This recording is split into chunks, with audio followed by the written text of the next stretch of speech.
నమస్కారం. ఇంతకు ముందు వీడియోలో మనం సంధుల గురించి వివరంగా తెలుసుకున్నాం. మనకున్నటువంటి 6 సంధులు, 6 సంధుల నుంచి ఏ విధంగా ప్రశ్నలు అడుగుతారు అనే విషయం చర్చించుకున్నాం. ఈ వీడియోలో మనం ఛందస్సు గురించి తెలుసుకుందాం. మనకు ఛందస్సు అనేది కేవలం 4 వృత్త పద్యాలు మాత్రమే ఉన్నాయి. 1 ఉత్పలమాల, 2 చంపకమాల, 3 శార్దూలము, 4 మత్తేభము. ఈ 4 వృత్త పద్యాలు మాత్రమే ఉన్నాయి. మరి ఈ వృత్త పద్యాల నుండి మనకు పాత ప్రశ్న పత్రాలలో ఏ విధంగా ప్రశ్నలను అడిగారు అన్న విషయాన్ని చర్చించుకుందాం. ఇక ఛందస్సులో గురు లఘువుల విభజన ఇవన్నిటి జోలికి మనం వెళ్ళట్లేదు, ఎందుకంటే ఇవన్నీ మీకు ముందే తెలిసి ఉంటాయి. కాబట్టి ఈ 4 ప్రశ్నలకు ఏ విధంగా, ఈ 4 అంశాల నుంచి ఏ విధంగా ప్రశ్నలు వస్తాయో మాత్రమే ఇక్కడ తెలుసుకోవడానికి ప్రయత్నిద్దాం. ముందుగా ఈ పద్యపాదానికి గురు లఘువులు గుర్తించి కింది ప్రశ్నలకు సమాధానాలు రాయమంటున్నాడు. మొదటిది స్నానంబుల్. స్నా దీర్ఘం ఉంది కాబట్టి గురువు, నా పక్కన సున్నా కాబట్టి గురువు, భూ పక్కన పొల్లు కాబట్టి గురువు. కాబట్టి 3 గణాలు విభజించినాక గీత పెట్టుకోవాలి. అలాగే నా లఘువు, దు లఘువు, లం సున్నా ఉంది కాబట్టి గురువు. ఈ విధంగా 3 గణాలకి గుర్తించిన తర్వాత గీత పెట్టాలి. ముందే అక్షరాలకు గీత పెట్టి గురు లఘువులు పెట్టడం సరైనది కాదు. పైన గురు లఘువులు గుర్తించిన తర్వాత 3 గణాలకి గీతను మనం పెట్టుకోవాల్సి ఉంటుంది. ఇక మొదటిది చేయగానే మనకు తెలిసిపోతుంది. ముందు 3 గురువులు ఉన్నాయి, అంటే సర్వ గురువు. ఇది సర్వ గురువుకు మనము మా గుర్తిస్తాం. సర్వ గురువు అంటే మా. ఇది అంత్య గురువు అంటారు, చివర గురువు. కాబట్టి స, మా స వచ్చింది. కాబట్టి మనకి మస, జస, త, త, గ అనే గణాలే వస్తాయి. ఎందుకంటే ఇది శార్దూలం. శార్దూలంలో మనకి మస, జస, తతగా ఇది మీరు నేర్చుకోవాల్సి ఉంటుంది. శార్దూలం, మస, జస, తతగా, మా, సాకి మా, మాకి సా ఇక్కడ మనకి వ్యతిరేకంగా ఉంటాయి. కాబట్టి మా అంటే శార్దూలం అని గుర్తుపెట్టుకోవాలి. మాకి సా వచ్చింది, మా శార్దూలం. కాబట్టి శార్దూలంలో మనకు ఉండే గణాలు, పై పద్యపాదంలో ఉన్న గణాలు ఏంటి అంటే మా ఆల్రెడీ వచ్చేసింది. కాబట్టి 2 గుర్తించగానే మనకి ఆన్సర్ తెలిసిపోయింది. ఇది సరైనటువంటి ఆప్షన్ అని మనం చెప్పొచ్చు. మీరు గణాలు గుర్తించడం కూడా మా 3 కూడా గురువులు ఉంటాయి. సర్వ గురువు అంటారు. తర్వాత మా భ. భ అంటే ముందు గురువు ఉంటుంది, అంటే ఆది గురువు అంటారు. మా భ జ, మా భజ స, మా భజ స. బ అంటే ముందు గురువు, జ అంటే మధ్య గురువు, అలాగే స అంటే అంత్య గురువు, చివర గురువు అన్నమాట. ఈ విధంగా గుర్తుపెట్టుకుంటే సులభం అవుతుంది. తర్వాతి ప్రశ్న, పై పద్యపాదం ఏ వృత్త పద్యానికి చెందినది? ఇంతకుముందే అనుకున్నాం మా శార్దూలము, అంటే మా ఉంది అంటే ఇది శార్దూలానికి చెందినటువంటి పద్యము. తర్వాత పై పద్యపాదంలో ఈ ఎన్నో అక్షరానికి యతి మైత్రి చెందుతుంది? యతి మైత్రి ఇది మా శార్దూలము. శార్దూలంలో 13, అలాగే 13, 19 ఉంటాయి. మొత్తం 19 అక్షరాలు మనకి కనిపిస్తాయి. చూడండి, ఇక్కడ 2 గణాలు గుర్తించాం కదా. ఇక్కడ వరకు మరొక గణం, ఇక్కడ వరకు మరొక గణం, ఇక్కడికి ఒక గణం, ఇక్కడికి ఒక గణం, ఇక్కడికి. ఈ విధంగా మనకు 1, 2, 3, 4, 5, 6 గణాలు ఉన్నాయి. 6 × 3 6 ముళ్ళ 18. 18 మరియు చివరగా మిగిలింది ఒకటే గణం ఇది. కాబట్టి మొత్తం 19 అక్షరాలు మనకు కనిపిస్తున్నాయి. ఈ 19లో 1, 2, 3, 4, 4 × 3 4 ముళ్ళ 12. తర్వాత ఇక్కడ స్నానంబు, ఇక్కడ స్నానంబు, యతి స్థానం కుదిరింది చూడండి. కాబట్టి 13వ అక్షరానికి మనకు యతి అని గుర్తించవచ్చు. 13. ఎన్ని అక్షరాలు ఉన్నాయి ఇప్పుడే తెలుసుకున్నాం, 19 అక్షరాలు ఉన్నాయి. ఇవి ఛందస్సుకు సంబంధించినటువంటి ప్రశ్నలు. నజ, భజ, జజర. నజ, భజ, జజర అనే గణాలు ఏ వృత్త పద్యంలో వరుసగా వస్తాయి?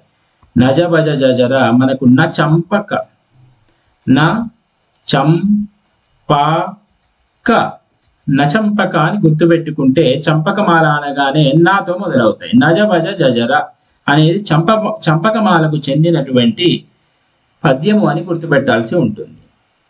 తర్వాత మరొక పేపర్లో క్రింది పద్యపాదానికి ఘన విభజన చేసి దిగువనేయబడిన ప్రశ్నలకు జవాబులను గుర్తించాలి అన్నాడు. మనకి ఇక్కడ ఒక పద్యపాదం ఇచ్చారు. ఇక్కడ ఇంతకు ముందే గుర్తించి ఉన్నాయి చూడండి. మా తెల కాబట్టి ఆది గురువు. ఇది ఆది గురువు అనగానే భా గుర్తు రావాలి.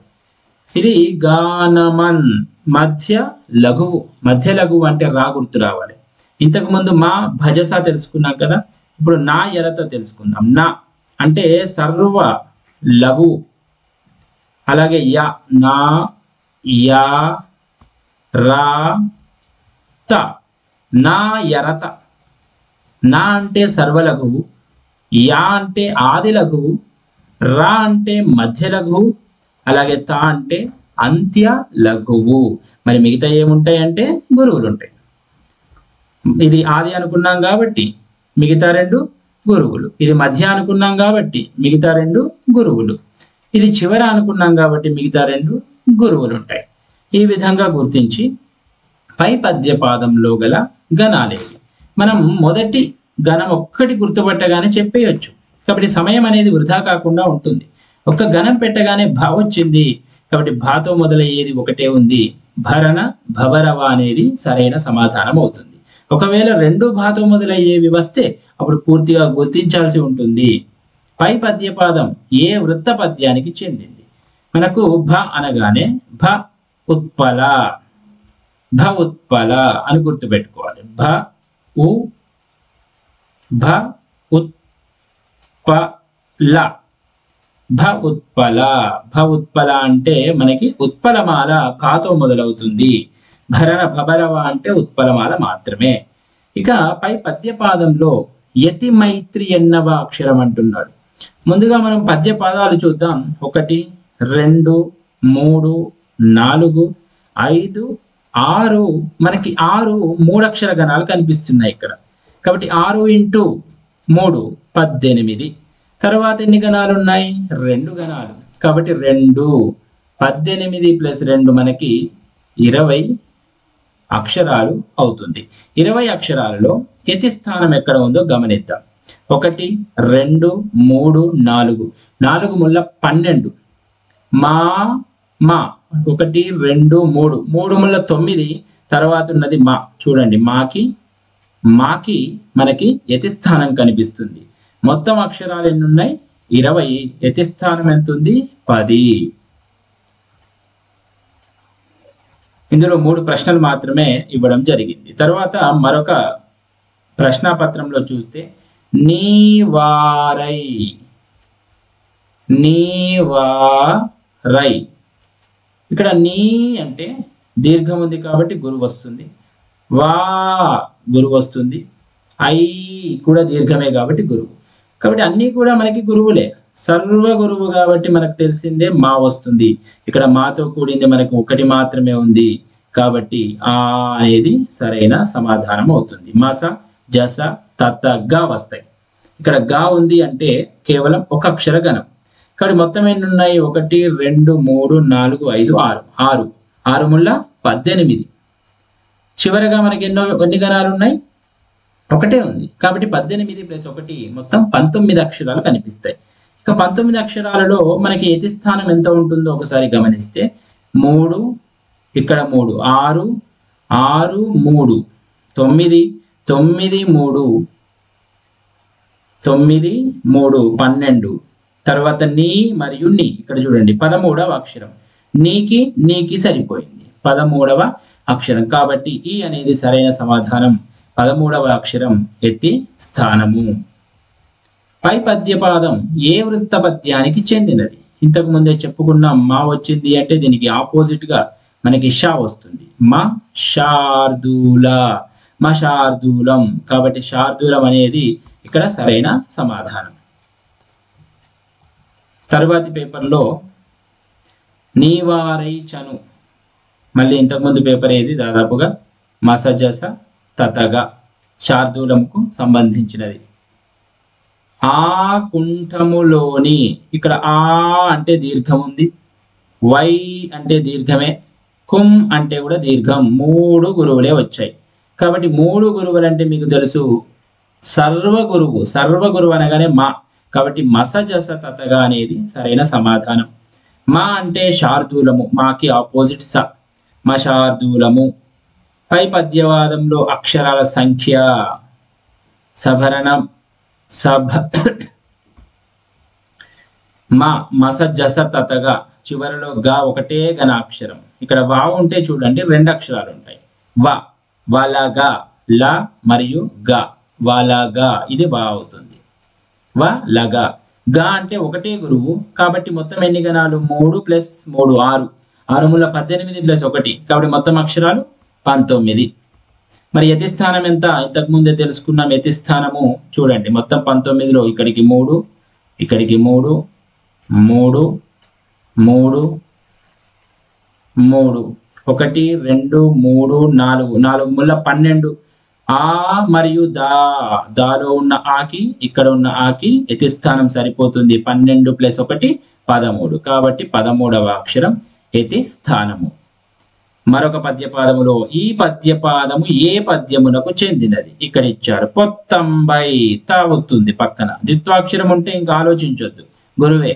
తా పక్కన 0, గురువే. ఐ ఉంది, గురువే. 3 గురువులే మళ్ళీ. సర్వ గురువు. మరి సర్వ గురువు ఉంటే మా వస్తుంది. మస జస తతగా, మాకి ఆపోజిట్ ఏంటి? షా, కాబట్టి శార్దూలం అనేది సరైంది. మరి ఇందులో గణాలు ఏముంటాయి? ముందు మానే ఉంది కాబట్టి మస జస తతగా. మస జస తతగా అనగానే ఇక్కడ మనం ఒకసారి గుర్తించుకుందాం. 3, మరొక 3. నేను అన్ని గుర్తుపట్టట్లేదు, ఎందుకంటే సమయాన్ని మనము వృధా చేయాల్సిన అవసరం లేదు. ఒకటి గుర్తుపడితే సమాధానం వచ్చేస్తుంది. రానప్పుడు మొత్తం గుర్తుపట్టడానికి ప్రయత్నిద్దాం. 3 3 గుర్తిస్తే చివరిగా ఒకటే మిగిలింది. ఈ లెక్కతో 1 2 3 4 5 6, 6 × 18 + 1 19 అక్షరాలు ఉంటాయి. 1 2 3 4, 4 × 12 పో, ఇందులో ఓ ఉంది.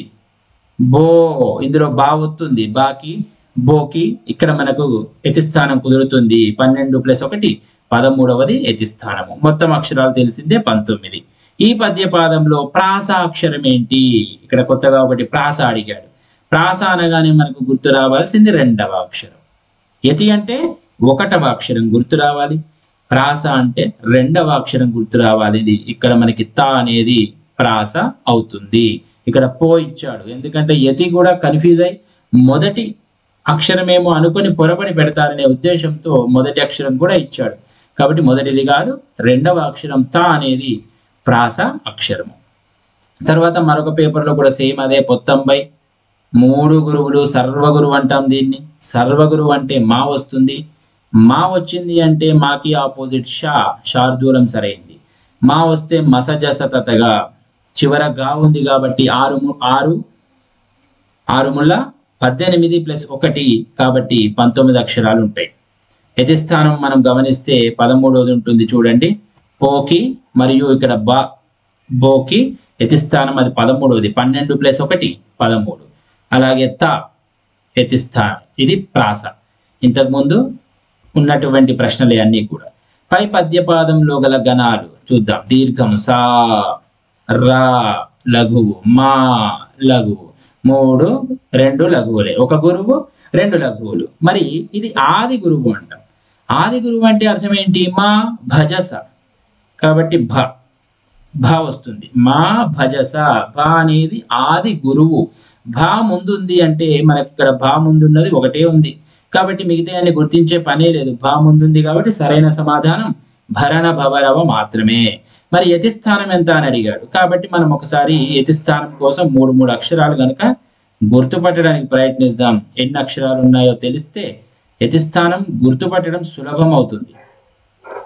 ఈ విధంగా మనము భరణ భవరవ. వా అంటే మీకు ముందే చెప్పాను, వా వలగా, లా మరియు గా 2 అక్షరాలు ఉంటాయి. ఇక్కడ 1 2 3 4 5 6, 6 + 2 6 × 18 + 2 మొత్తం మనకి 20 అక్షరాలు. 20 ఉన్నాయంటేనే 20/2 హాఫ్. 20లోంచి 10 తీసేయండి, అప్పుడు ఎంత వస్తుంది? 10. 1 2 3 3 × 9.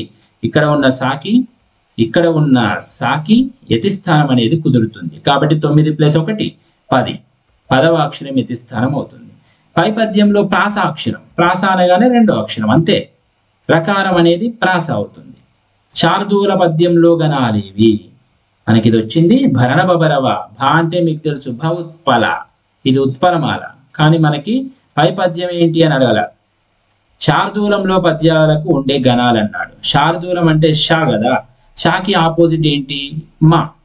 కాబట్టి మస జస తతగా అనేది సరైన సమాధానం అవుతుంది. మశార్దూల ఇంతకుముందు చాలాసార్లు చేశాం.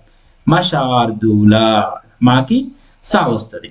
ఒకవేళ ఇక్కడ మత్తేభంలో గణాలేవి అంటే మత్తేభానికి మాకి ఆపోజిట్ ఏంటి సా. కాబట్టి సభరణమయవ అవుతుంది. అదే తర్వాత అడిగాడు. సభరణమయవ అనే గణాలు వరుసగా వచ్చేది. ఇక్కడ సా ఉంది, సాకి ఆపోజిట్ మా. కాబట్టి మత్తేభం అనేది దీనికి సరైన సమాధానం అవుతుంది. మునివర ము ని వా 3 కూడా లఘువులే, 3 లఘువులే. కాబట్టి సర్వ లఘువు అంటాం. సర్వ లఘువులో ఏమొస్తుంది నా, మాకి ఆపోజిట్ నా. కాబట్టి నా నజ భజ జజర న చంపక, న చంపక. నా వస్తే నజ భజ జజర, నాకి చంపక అని గుర్తుపెట్టుకోవాలి. కాబట్టి ఇది ఏ పద్యపాదం అంటుండు. 3 లఘువులు ఉన్నాయి కాబట్టి ఇది చంపకమాలే అవుతుంది. నా వచ్చింది మొదటిది ఒకటి గుర్తుపెట్టేసాం మనం. కాబట్టి నా ఉంది కాబట్టి నా ఉన్నది ఏంటిది నజ భజ జజర. పై పద్యపాదంలో యతిస్థానం ఎంత? ఇప్పుడు అక్షరాలు చూడాలి మనం. అక్షరాలు గమనిస్తే 3 గణాలకు మనం ఈ విధంగా పెట్టుకుంటే 3 3 3 3 చూడండి. 1 2 3 4 5 6 7 7 3 అక్షరాల గణాలే. 7 ముళ్ళ 21, 7 ముళ్ళ 21 అన్ని సమానమైన గణాలు. కాబట్టి 21 అక్షరం ఉంది కాబట్టి 10 తీసేయండి. 10 తీసేస్తే 11వ అక్షరం అవుతుంది. ఒకసారి చెక్ చేసుకుందాం. మొదటి అక్షరం ఎత్తి కదా ము. 1 2 3 3 ముళ్ళ 9, మూకి 10, ఇది 11. కాబట్టి మూకి ఎత్తి కుదిరింది. 9 + 1 10 + 1 11. కాబట్టి 11వ అక్షరం ఇక్కడ యతి స్థానం అవుతుంది. పై పద్యపాదంలో అక్షరాల సంఖ్య ఇంతకుముందే చూసాం. 6 × 7 × 3 7 ముళ్ళ 21 మొత్తం అక్షరాలు. పై పద్యపాదంలో 3 అక్షర గణాలు ఎన్ని ఉన్నాయి? ఇంతకుముందే చేసాం 7 7 × 3 7 ముళ్ళ 21 కాబట్టి 7 3 అక్షర గణాలే ఉన్నాయి. అదే వేరే పద్యపాదం ఇస్తే ఎన్ని ఉంటాయి? 6 ఉంటాయి. ఇంతకుముందు చేసిన వాటిలో 6 ఉన్నాయి. అలాగే మరో పేపర్లో మల్లెన్ స్వచ్ఛతరోజ్వల. మల్లెన్ పక్కన ద్విత్వాక్షరం, ఆలోచించకుండా గురువు పెట్టాలి. మల్లెన్ లే పక్కన నా ఉంది, పొళ్ళుంది కాబట్టి గురువే. స్వచ్ఛ మళ్ళీ పక్కన ఒత్తుంది, స్వచ్ఛ కాబట్టి మళ్ళీ గురువే. కాబట్టి 3 కూడా మనకి గురువులో ఇచ్చాడు. ఒకసారి 3 అక్షరాలన్నీ మనం పెట్టుకోవడానికి ప్రయత్నిద్దాం. తర్వాత దానికి లెక్క పెట్టుకోవడం అనేది మనకి సులభం అవుతుంది. అంతే. వే తెంచేటిన్ చూడండి, చివరగా మనకి ఒకటే అక్షరం వస్తుంది గా, చివరగా అంతే. పై పద్యపాదంలో మొదటి గణం ఏంటి? ఆల్రెడీ గుర్తించాం చూడండి. మొదటి గణం ఏంటి? సర్వగురువు. సర్వగురువు అంటే మీకు తెలిసిందే మా. పద్యపాదంలో మొత్తం ఎన్ని 3 అక్షర గణాలు ఉన్నాయి? ఇప్పుడు చూడండి. 1 ఇది 2 3 4 5 6 6 ఉంటాయి. 6 ముళ్ళ 18 + 1 మొత్తం 19. కాబట్టి 3 అక్షర గణాలు ఎన్ని ఉన్నాయి? 6. పై పద్యపాదంలో ప్రాసాక్షరం పా దీర్ఘం పడాలి. ప్రాసాక్షరం, ప్రాస అంటే ఏంటి? 2వ అక్షరమే ప్రాస. మల్లెన్ లే వస్తుంది కాబట్టి ఇది ప్రాసాక్షరం. ఇక్కడ 2 ఇచ్చాడు చూడండి, కన్ఫ్యూజ్ చేయడానికి. యతిస్థానం అనుకుంటే 2 పెట్టాల్సి ఉంటుంది. కాబట్టి ప్రాస అంటే 2వ అక్షరం మాత్రమే. దండము నెక్కి చాటేదను. దండము అంటే దా పక్కన 0 ఉంది గురువు. డా హ్రస్వము లఘువు. మున్నెక్కి దండము నెక్కి ఇక్కడ కూడా లఘువే. కాబట్టి 3 గుర్తుపడితే మనకి ఆది గురువు వచ్చింది. ఆది గురువు అంటే భ. ఆది గురువు అంటే భ. భ అనగానే ఉత్పల. భ ఉత్పల అని గుర్తుపెట్టుకోవాలి. భ ఉత్పల కాబట్టి ఇది ఉత్పలమాలకు చెందిన పద్యపాదం. ఒకసారి 3 గుర్తుపడితే మనకి అక్షరాలు లెక్క పెట్టడం కానీ యతిస్థానం చూడడం కానీ సులభం అవుతుంది. చివరగా మిగిలినవన్నీ ఒక లఘువు, ఒక గురువు, లగా వలగా, చివరల వా వస్తుంది. మొదట ఏమొస్తుంది? భా వస్తుంది. కాబట్టి భరణ భవరవ వస్తుంది. 11వ యతిస్థానం యతి మైత్రి అన్న యతిస్థానం అన్న ఒకటి. యతి మైత్రి గల పద్యం ఏది? 11వ అక్షరం ఉన్నది ఏది? ఒకసారి చూడండి. 1 2 3 3 ముళ్ళ 9, 10వది దాకి, ఇది 10వది దాకి సరిపోయింది. ఇక్కడ 11వ అక్షరం అంటున్నాడు. మరి మనం పెట్టింది ఉత్పలమాల. ఉత్పలమాలలో 10 అయితే మిగిలింది మనకి ఇంకొకటి చంపకమాల కదా, చంపక. చంపకమాలలో 11వ అక్షరం ఏది అవుతుంది? ఇక్కడ 10 ఉంది కాబట్టి మనకి చంపకమాల. మనం ఎప్పుడైనా ఉత్పలని చంపకని ఒక జంటగా, అలాగే ఇక్కడ నుంచి వెళ్దాం. శార్దూలాన్ని మత్తేభాన్ని ఒక జంటగా గుర్తుపెట్టుకుంటే చాలా సులభం అవుతుంది అని. తర్వాత మరొక పేపర్లో మనం గమనిస్తే 4 వైపులన్, 4 దీర్ఘం కాబట్టి గురువు, ఇది లఘువు, ఇది మళ్ళీ లఘువు, ఆది గురువు కాబట్టి ఆది గురువు అనగానే భా గుర్తు రావాలి. వైపులన్ జలది, నాల్కలు సాచుచు, కూరుచుండే, కూరుచుండే. ఈ పద్య పాదమునందు యతి స్థానాక్షరములు ఏవి? యతి స్థానాక్షరాలట చూద్దాం. 1 2 3 3 ముళ్ళ 9, తర్వాత ఇది 10వది యతి స్థానం సరిపోతుంది. నాకి నాకి కాబట్టి 1 నుండి 10 యతి స్థానం అనొచ్చు. ఈ పాదము ఏ పద్యమునకు చెందినది? భ అంటే భ ఉత్పల, ఉత్పలమాల. చంపకమాలలో ఉండే గణాలేంటి? నా వస్తుంది స్టార్టింగ్, నజభజ జజర, నా చంపక కదా. యతి అంటే ఏంటి? యతి అంటే పద్యపాదంలో మొదటి అక్షరమే యతి. ఇంతకు ముందే గుర్తుపెట్టాను చూడండి. ఓకే, ఇక్కడ యతి అంటే ఏమిటి అంటున్నాడు. యతి ఎంత అంటే మొదటి అక్షరము కాబట్టి ఇక్కడ ఇది కాదు. యతి అంటే దాని యొక్క నిర్వచనం అడుగుతున్నాడు కాబట్టి ఇది సరైన సమాధానం అవుతుంది. విరామము, విరతి, విశ్రాంతి. కవి ఆ ప్రాస కలవడం కోసం అంటే ఆ విశ్రాంతి కోసము మధ్యలో ఒకసారి ఆపినట్టుగా ఉండాలని అలా విరామం ఇవ్వడానికి యతిని గుర్తించేవారు. అంటే 1కి 10కి 10 దగ్గర కొంచెం విరామం అన్నమాట. కాబట్టి పద్యపాదంలో మొదటి అక్షరం అన్నాడు, అది పొరబడొద్దు. యతి అంటే విరామం, విరతి, విశ్రాంతి అనే మరికొన్ని అర్థాలు కూడా ఉన్నాయి. తర్వాత మరొక పేపర్లో మనం చూసినట్లయితే రాణ మనస్సు, రా దీర్ఘం, నా మా, ఇక్కడ కూడా మళ్ళీ భా వచ్చింది ఎందుకంటే ఆది గురువు కాబట్టి భా. ఒకసారి 3 3 కూడా గుర్తుపట్టడానికి ప్రయత్నిద్దాం. 3 3 గుర్తిస్తే చివరిగా మిగిలింది మనకు ఒక గురువు, ఒక లఘువు, వలగా వాలాగా, భరణ భవరవ వస్తుంది. మొదట భా ఒకటే ఉంది, మొదటి పాదం పెట్టగానే చెప్పేయచ్చు భరణ భవరవ అని. అలాగే పై పద్యపాదం యతి ఎన్నో అక్షరం చూద్దాం. 3, ఇది 1 2 3 3 ముళ్ళ 9, 9 పక్కనే ఉన్న అక్షరమే యతి చూడండి. రాకి రాకి యతి కాబట్టి 10వ అక్షరం యతి స్థానము. వృత్త పద్య లక్షణాలు ఏవి అట? వృత్త పద్యానికి ఉండే లక్షణాలు కూడా అడిగాడు ఇక్కడ. 1 యతి ప్రాసలు ఉండాలి, వాస్తవమే. 4 పాదాలు ఉండాలి, వాస్తవమే. అక్షర నియమం ఉంటుంది, యతి ప్రాసలు ఉండాలి, 4 పాదాలు ఉండాలి, అక్షర నియమం కూడా ఉండాలి కదా. 19 అక్షరాలు ఉండాలంటే 19 ఉండాలి. కాబట్టి పైవన్నీ సరైనదే. ఈ అనేది సరైన సమాధానం అవుతుంది. ఇంతులు చూడకూడదని, ఇంతులు ఈ పక్కన 0 కాబట్టి గురువు, తు లు మళ్ళీ ఆది గురువు. ఆది గురువు అంటే భ, భ అంటే భరణ భవ రవ, భరణ భవరవ. చూడండి చివర వలాగా వచ్చింది. లా మరియు గా అంటే వా అనే గణం. పై పద్యము ఏ వృత్తానికి చెందినది? భ అనగానే మనకు గుర్తొచ్చేది భ ఉత్పల, భ ఉత్పల, భ ఉత్పల అంటే ఉత్పలమాల.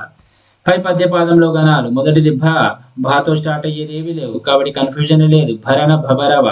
యతి స్థానం ఎంతో అక్షరం చూద్దాం. 1 2 3 3 ముళ్ళ 9, ఇమ్, ఇక్కడ కూడా రిమ్ము ఈ ఉంది లోపల కాబట్టి 10వ అక్షరము యతి స్థానం 1 నుండి 10. మొత్తం అక్షరాల సంఖ్య ఎంత చూద్దాం.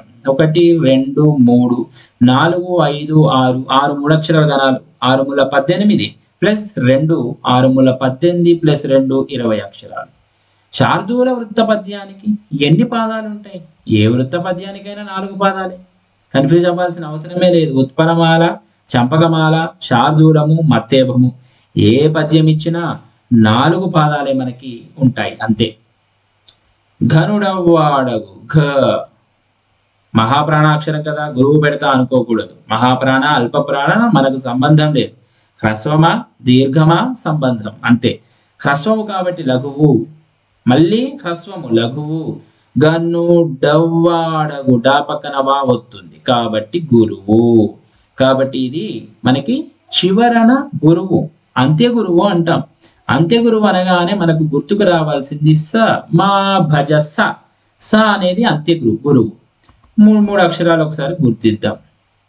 3 మనం గుర్తుపట్టినట్టయితే చూద్దాం. చివరగా మనకి 2 మిగులుతున్నాయి. సభరణమయవ వలగ, ఇక్కడ కూడా వలగనే వా వస్తుంది. స అంటే సభరణమయవ. ఇక మొదటి ప్రశ్న, ఈ పద్యపాదమునందు యతి స్థానాక్షరములు ఏవి? ఇక్కడ మనకి గణాలు 3 పెట్టాం. 1 2 3 4 5 6 మూడక్షర గణాలు ఉన్నాయి. కాబట్టి 4 మూడక్షర గణాల దగ్గరికి వెళ్తే 4 మూల 12 12 ఇది 13 ఇది 14. కాబట్టి క్షం ఇక్కడ ఘాకి క్షాకి యతి అనేది కుదురుతుంది. కాబట్టి 14వ అక్షరం యతి అవుతుంది ఇక్కడ. స మత్తేబ, ఇది స మత్తేబ. సాకి మాకి సా ఉంటుంది, ఆపోజిట్ ఉంటుంది అని గుర్తుపెట్టుకోండి. స మత్తేబం, ఇది మత్తేబంలో 14 20 ఉంటాయి. మొత్తం 20 అక్షరాలు ఉంటాయి గమనించండి. 6 కదా మొత్తం, 6 మూల 18 ప్లస్ 2 మళ్ళీ, కాబట్టి 20 అక్షరాలు మొత్తంగా ఉంటే యతి స్థానం ఏమో 14 అవుతుంది. ఈ పాదము ఏ పద్యమునకు చెందినది? స మత్తేభం అన్నాం కాబట్టి మత్తేభం అంతే.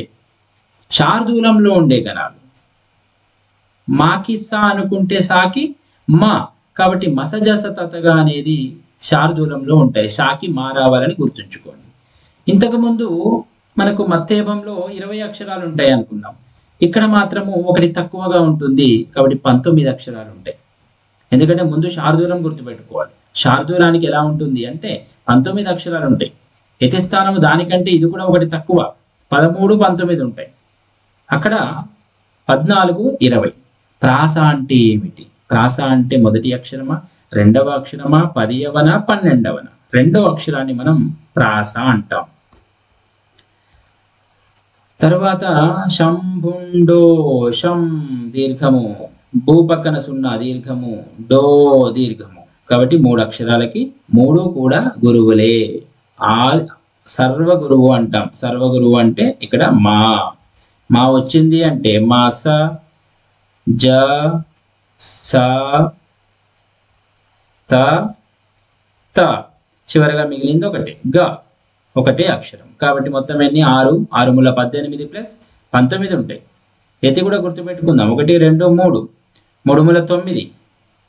మస జస తతగా. మా అంటే మాకి ఆపోజిట్ ఏంటి? శార్దూలం. ఇంతకుముందే చెప్పుకున్నాం. శార్దూలం అనగానే మొత్తం అక్షరాలు 19 కాబట్టి 19 20 ఉన్నప్పుడు 14, మరి 19 ఉన్నప్పుడు 13. 1 2 3 4 4 మూల 12 ప్లస్ చం, ఇక్కడ చంకి షంకి యతి స్థానం కుదురుతుంది చూడండి, 13వ అక్షరం. ఇప్పుడు అన్ని సులభంగా గుర్తించేయచ్చు. పై పద్యంలో యతి మైత్రి ఎన్నో అక్షరం? 13వ అక్షరం. పై పద్యం ఏ వృత్త పద్యము? షా అనుకున్నాం కాబట్టి శార్దూలము. మన శాస్త్రంబులు మా నా షా దీర్ఘము. ఇది అంత్య గురువు. అంత్య గురువు అంటే స వస్తుంది. సాకి ఆపోజిట్ ఏంటి? మా, కాబట్టి స మత్తేభం. ఇది స మత్తేభము అనగానే మనకి 14 యతి స్థానం వస్తుంది. అలాగే 20 అక్షరాలు ఉంటాయి చూడండి. 20 అక్షరాలు ఉన్నాయి అంటే అది మత్తేభం అవుతుంది. 3 ఒకసారి మనం గీతలు పెట్టుకుంటే మనకు అర్థమైపోతుంది. 1 2 3 మరలా 3, చివరిగా మిగిలింది ఎన్ని? 2. వలగ వా మిగులుతుంది. కాబట్టి సభరణ మయవ మొత్తం 20 6 ముల 18 ప్లస్ 2. కాబట్టి ఇందులో వచ్చే గణాలు ఏంటి? సాతో మొదలయ్యేది 1 మాత్రమే. పై పద్య పాదంలో యతి మైత్రి చూద్దాం. 14 రావాలి. 1 2 3 4 4 ముల 12 మా 12 ఇది 13 ఇది 14 మాకి సరిపోయింది. చూడండి మొదటి అక్షరం యతి మొదటి అక్షరానికి మరియు 14వ అక్షరానికి యతి. పై పద్యపాదం ఏ వృత్త పద్యము? ఇది సా కాబట్టి ఆపోజిట్ మత్తేభం అన్నటువంటి వృత్త పద్యం ఇది. ఇవి మనకు పాత పేపర్లలో వచ్చినటువంటి విషయాలు. అలాగే మీకు డ్రైవ్లో మీకు ఇక్కడ మీరు సిబిఎస్ఈ అన్న ఆప్షన్లోకి వెళ్ళినట్టయితే ఇక్కడ స్టడీ మెటీరియల్స్ ఓపెన్ చేస్తే ఇక్కడ గ్రామర్ అని చెప్పి మీకు ఒక ఫైల్ అనేది ఇక్కడ కనిపిస్తుంది. ఇందులో మీకు మెటీరియల్ కూడా ఇచ్చారు. ఇక్కడ ఉత్పలమాల వాటి లక్షణాలు ఉన్నాయి, యతిస్థానం గురించి ఉన్నాయి, అలాగే చంపకమాల. ఇక్కడ మీకు మల్టిపుల్ చాయిస్ క్వశ్చన్స్ కూడా. పై పద్య పాదంలో ఎన్ని అక్షరాలు ఉంటాయి, పై పద్య పాదంలో గణాలు, యతి మైత్రి ఎంత, సాధన చేయడానికి మల్టిపుల్ చాయిస్ క్వశ్చన్స్ ఎన్నో ఉన్నాయి. ఇవన్నీ కూడా చదివి వెంటనే సాధన చేయాల్సి ఉంటుంది. ఇవన్నీ సాధన చేసినట్లయితే ఇంతకంటే ఎక్కువ ప్రశ్నలు వచ్చే అవకాశమే లేదు. మీకు ఇక్కడ ఛందస్సు అసలు ఎలా గుర్తుపట్టాలో కూడా మీకు అనుమానం ఉంటే చూడండి, ఇక్కడ కనిపిస్తున్నాయి. గురు లఘువులు ఎట్లా గుర్తుపట్టాలి, వాటికి గణాలను ఏ విధంగా విభజించి చూపించాలనేది కూడా ఇక్కడ ఇచ్చారు. ఇక్కడ చూడండి, భ అంటే మొదట గురువు ఉంటుంది, భ జ స, అలాగే య ర త. ఇక్కడ మీరు అన్ని గురువులుంటే ఏ గణం, అన్ని లఘువులుంటే ఏ గణం, అవన్నీ కూడా వివరంగా తెలుసుకోవాలి. ఇవి ఏ విధంగా గుర్తుపట్టవచ్చో నేను ఒక్కసారి మీకు తెలియజేస్తాను, గమనించండి. మా భజస అనేది గుర్తుపెట్టుకోవాలి. ఇవి బట్టి కొట్టాల్సి ఉంటుంది. మా భ జ స, మా భజస ఇది ముందు. తర్వాతది నా యా రా త. మా భజస నాయరత గుర్తుపెట్టుకుంటే మా అనేవాడి దగ్గర 3 గురువులే ఉంటాయి, మరి నా అనేవాడి దగ్గర 3 లఘువులే ఉంటాయి. అప్పుడు మా అనేవాడి దగ్గర ఉన్న 3 గురువుల్ని భాకి మొదటి స్థానంలో ఇస్తాడు, జాకి 2వ స్థానంలో ఇస్తాడు, సాకి 3వ స్థానంలో ఇస్తాడు. మొదటి స్థానం గురువు అంటే మిగతా 2 స్థానాలు లఘువులు ఉంటాయని అర్థం చేసుకోవాలి. అదేవిధంగా నా వాడి దగ్గర 3 లఘువులు ఉంటే యా అనేవాడికి ముందిస్తాడు, రా అనేవాడికి 2వ స్థానము, తా అనేవాడికి 3వ స్థానము. మొదటి స్థానం లఘువు అంటే మిగతా 2 స్థానాలు గురువులని, మధ్య లఘువు అంటే మిగతా 2 గురువులని, అంత్య లఘువు అంటే మిగతా 2 గురువులని అర్థం. ఈ విధంగా గుర్తుపెట్టుకోవాలి. అలాగే మరొకటి వలగా అనే పదం గుర్తుపెట్టుకుంటే చాలు, ఎందుకంటే మనకు కేవలం వలగా మాత్రమే ఉంది. వలగా. ఎందుకు వలగా గుర్తుపెట్టుకోవాలి? వాని లగా అంటే ఒక లఘువు, గా అంటే ఒక గురువు. ఈ 2 అక్షరాలను మనం వా అంటాం. కాబట్టి వలగా గుర్తుపెట్టుకుంటే చాలు. లా అంటే లఘువు, గా అంటే గురువు అయితే గుర్తుంటుంది. కాబట్టి వలగా ఒకటి తప్పకుండా గుర్తుంచుకుంటే మనకి 2 అక్షర గణాలు ఉంటాయి. అది కూడా వాగనం మాత్రమే ఎక్కువగా వస్తుంది మన వృత్త పద్యాలలో. అలాగే గురువు కూడా వస్తుంది. గ మస జస తత గా వస్తుంది. సభరణమయ వ ఎండింగ్ లో వా వస్తుంది. అలాగే భరణ భవర వ ఎండింగ్ లో వా వస్తుంది. కాబట్టి ఈ రకంగా 2 అక్షర గణాలు వలగా గుర్తుంచుకోవాలి. వలగా. మా భజస నా యరత.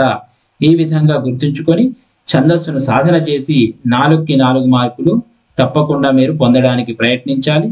ఇందులో ఒక్క మార్కు కూడా పోగొట్టుకోవడానికి అవకాశం ఉండదు. ఆలోచించి సమాధానాలు ఇవ్వాల్సి ఉంటుంది. మీకు ఏమైనా అనుమానాలు ఉంటే మరొకసారి ఆ మెటీరియల్ బాగా చూసి సాధన చేయడానికి ప్రయత్నించండి. ధన్యవాదాలు.